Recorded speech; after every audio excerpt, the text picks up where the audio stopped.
everyone, it's Cashew. Time for another episode of Cashew's Kitchen of Curiosities. And look, I brought the turkey. For this episode, I'm going to show you the recipe for a mixed drink. You know, in the summertime, people often like to have a margarita.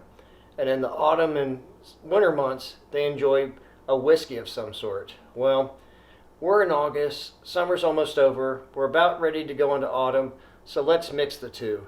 Today I'm going to show you how to make a bourbon margarita or a bourbon rita. Some of you may wonder, golly Cashew, where'd you come up with such a swell drink recipe? Did you 86 a bartender back in the 1930s? Here's a short history of the drink. This is how I came upon it. I was at Maker's Mark Distillery for one of their celebrity chef dinners.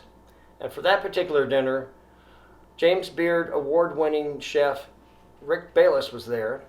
And Rick has a TV show on PBS called Mexico One Plate at a Time. He also has a few restaurants in Chicago, and he has a line of Mexican-based food called Frontera. And it's usually things like salsas and chips and things. And he was there that night, and they had a Mexican-themed meal. Well, they were serving these drinks that were really good, but they were a mixed drink. And so I asked one of the chefs, what's this drink? He said it was a bourbon margarita. And I said, could I have the recipe, thinking he wouldn't give it to me because, you know, it's a personal recipe and maybe they didn't want to share it. And he said, yeah, I'll find out what the recipe is. Hold on just a second. And you came back and told me, well, we don't know what the proportions are, but I can tell you what the ingredients are. And so I took those ingredients, came home, and did a little experimenting of my own. This is a really good drink, and I thought this had to exist somewhere. And I asked a lot of people who like mixed drinks, and they had never heard of it. And I asked servers and bartenders, and they had never heard of it either. They said the same thing. Never heard of it, but it sounds really good, and it is. And I'll show you in just a minute. The ingredients are rather simple. You use bourbon, agave, lime juice, and triple sec. And I'll show you where the Tajin comes into play in just a second. First thing I do is take a rocks glass and dip it in lime juice, and then I immediately take it and dip it in a saucer of Tajin. Tajin is a mixture of chili pepper, sea salt, and citric acid.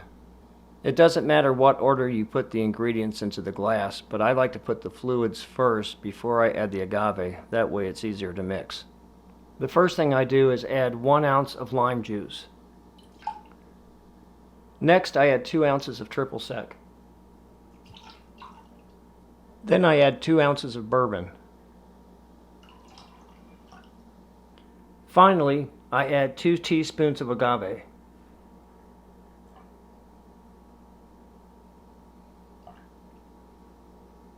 I was lucky enough to find this agave syrup that was meant especially for cocktails, so it's thinner and a little bit easier to mix. Once I get all the ingredients in the glass, I carefully mix up the ingredients so I don't disturb the Tajin that's on the glass. You can either have this straight or on the rocks. I like taking the Frank Sinatra method. I like to add 3 ice cubes to the rocks glass. And here's a shot from above, just before you take a drink of all of its bourbony goodness. And now it's time to enjoy the fruit of our labor.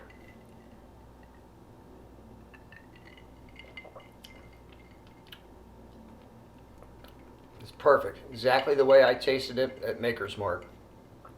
It has a very bourbon-forward flavor, yet it also has a fine balance of the tartness of the lime juice with the sweetness of the agave, as well as the triple sec. And I definitely recommend that you get the Tajin to put around the rim of your glass because that pepper and salt taste really adds to the flavor. And it also makes it more like a margarita, or in this case, a bourbon rita. Well, I hope you liked this episode of Cashew's Kitchen. If you did, be sure to like, subscribe, and ring the bell. And be sure to remind others to do the same.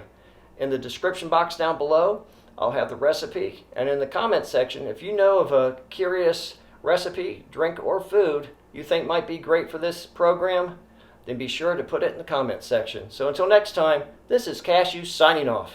Alas, poor Yorick, I knew him well. Oh man, I'm out of salt.